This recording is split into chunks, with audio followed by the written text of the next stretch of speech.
we're back to the postage stamp consensus. It doesn't just operate as a perception download. It operates as a self-defense mechanism in the sense that people won't go into areas outside of the download for information. So all they get is confirmation of the download. That's what you get from the mainstream media. They're not going to give you information outside of the download perception of reality. They're just going to keep confirming it, because most of the journalists who are doing it are in that same perception prison as everyone else.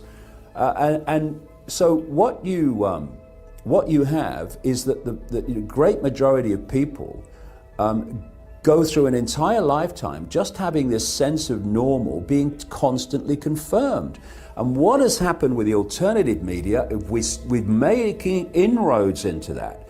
And I know from my own experience, so will you, that there are people that actually suddenly have a peek over here and say, hold on a minute, this version of that makes more sense than that does. And they start to question like they didn't before. There are many positive things happening. But if people only just looked, why do I believe this? Trace it back to source. Where does it come from? And it will come from a teacher. It will come from, this is the other great thing, is that it's not only that people going out into the institutions are confirming to each other that this downloaded normal is how things are. Through peer pressure, people outside the institutions, in the general population, are also confirming to each other that the download of normal is how things are, and policing their own prison. You know, people laugh at sheep because they follow the one in front and get into line when the sheepdog barks because of fear. We've out-sheeped the sheep.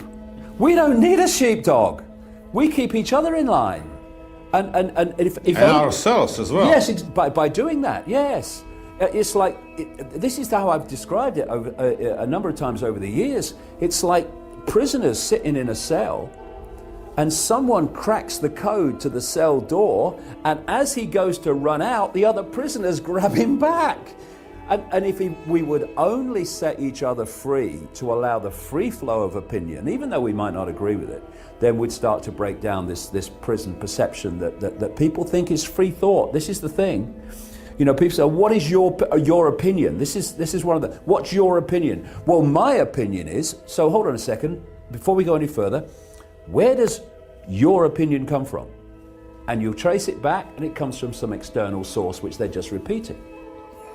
Now, why is the reason that the people are actually doing it? Is it their laziness or fear, or does it offer them some comfort? Why would they do it? Well, because some of them subconsciously know that something is wrong. Yeah, actually, that before we go any further, that is a very important point. What I'm finding as I'm traveling the world is that there is an increasingly vast number of people who may not yet be looking at this information in any detail, but they've come to this point where they have an unease about the world.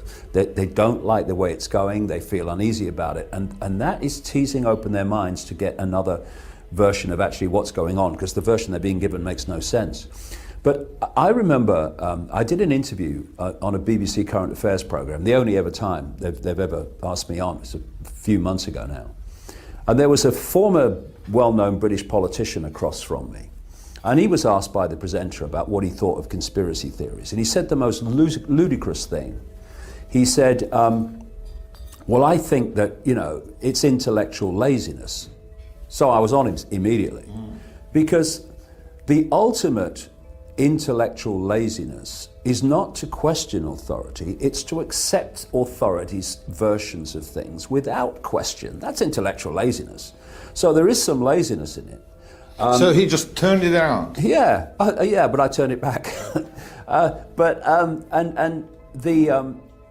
There is some laziness in it for sure. Although I can't be bothered, mate. I can't be bothered about it. And it's like, ignorance is bliss, but only for a while. You know, you can put your head in the sand and ignore what's going on. I don't want to talk about it, change the subject, but your backside is still in the air. and there's a hurricane still coming, right? Or there's a tornado still coming.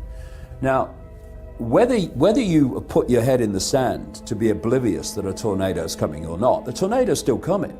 Now, if you lift your head up, turn and face it, you can take avoiding action. But for sure, if you don't, your backside's going to be spinning in the air very shortly. And so ignorance is bliss, but only for a while. And I do think we're reaching the point where this agenda for human control is starting to become more visible to people, that more people are lifting their heads out of the sand. There's no question that, not the majority yet, of course, but more are doing that, which is very encouraging. But there is this whole process as well that people really, and I've met many people like this, they know that something's not right, but they really don't want to face what's not right because it's just too much for them.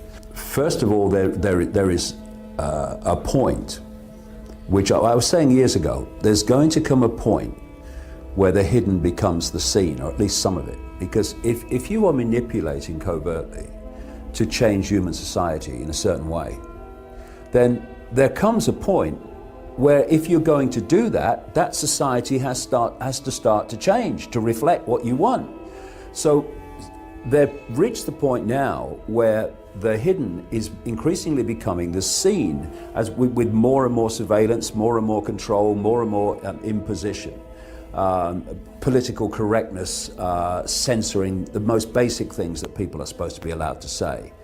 We're seeing Facebook and Google more and more blatantly censoring information, and of course what's happening in the Middle East and with terrorism. People, so much of what has been covert before is now in the scene and has to be. Otherwise, they can't change society.